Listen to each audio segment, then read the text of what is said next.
Laging tinitingnan ni Tyrone ang tanging naiwan na alaala kay Andres. Ito ay ang larawan ng kanyang pamilya, sina Rosita at Jasmine Flores, na iniwanan dahil sa pera at nasangkot sa iligal na negosyo ng mga Benavides.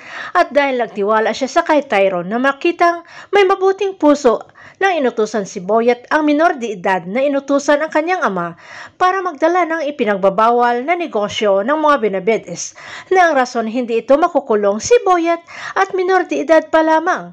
Kinausap ni Tyrone si Boyet at ayaw niya na makita ito sa area at ginagawa ang bawal na dapat umano ay ito sa paaralan at nag-aaral. Humanga si Andres kay Tyrone at sinabi ang balak na titiwalag na siya sa grupo at kukunin niya ang kanyang pamilya. Lalo na sa trabaho nila ay laging nasa peligro, lagi ang buhay. Nagtataka naman si Tyrone kung bakit sinasabi ni Andres ito sa kanya. Paliwanag ni Andres ay ramdam niya na may pagbabago sa kalooban ni Tyrone de Vera. At pasasalamat umano si Andres at mapagkatiwalaan niya ang mga kaibigang pulis at tinitimbrehan siya kung magkakaroon ng raid. Kaya nagdagdag naman si Tyrone ng limpak-limpak na salapi para sa proteksyon ng mga kapulisan na nasisilaw sa pera. Pero hindi sa lahat ng oras ay dapat magtitiwala dahil may dumating na mga kapulisan at nagkaroon ng barilan. Tumakas naman sila Andres at Tyrone at pati na rin itong si Boyet, pero sa patuloy na paghahabol ng mga kapulisan ay nadamay itong si Boyet at si Andres ay may tama na rin ng baril at bago pa man ito nalagutan ng hininga ay inilabas ang larawan ng kanyang pamilya at taos-puso na nakiusap kay Tyrone na puntahan ang kanyang pamilya at siguraduhin na maging maayos ang kalagayan nila.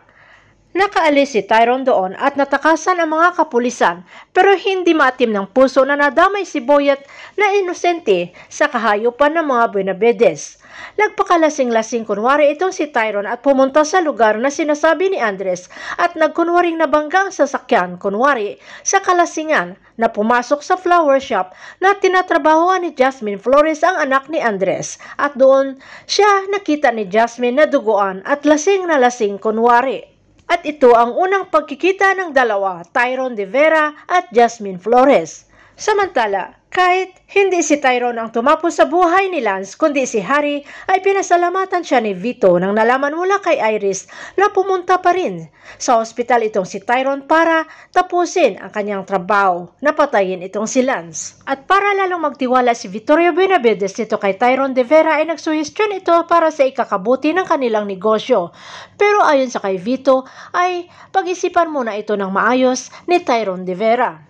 Samantala, alam ni Agent Fernandez na sadyang pinatumba ni Vittorio Benavides itong si Lance at alam rin ni Agent na may binayaran ang mga Benavides na mga kapulisan para linisin ang mga ebidensya at walang makita si Agent Fernandez. Habang si Lily ay nangungulila sa asawa at bumabalik ang huli nilang pinagtatalunan na ayaw sumama ni Lily sa asawa at lumayo sa mga Benavides. Kaya ang damit na lamang ni Lance ang yakap-yakap ni Lily, lalo na si Camila ay hindi tanggap na wala ng daddy niya. Nagpresenta naman si Lavender o Jasmine na siya ang kumausap kay Camila at ikinuwento ni Jasmine o Lavender tungkol sa pagkawala ng daddy at mami niya, na dapat umano ay maging matatag at matapang itong si Camila. Unti-unti na kayang lumalapit si Jasmine Flores o Lavender dito sa kay Camila para makuha ang loob niya at para maging madali na lang kay Jasmine na makuha ang anak niya na nawalay sa kanya. Abangan na lang natin ang susunod na episode dito sa Lavender Fields.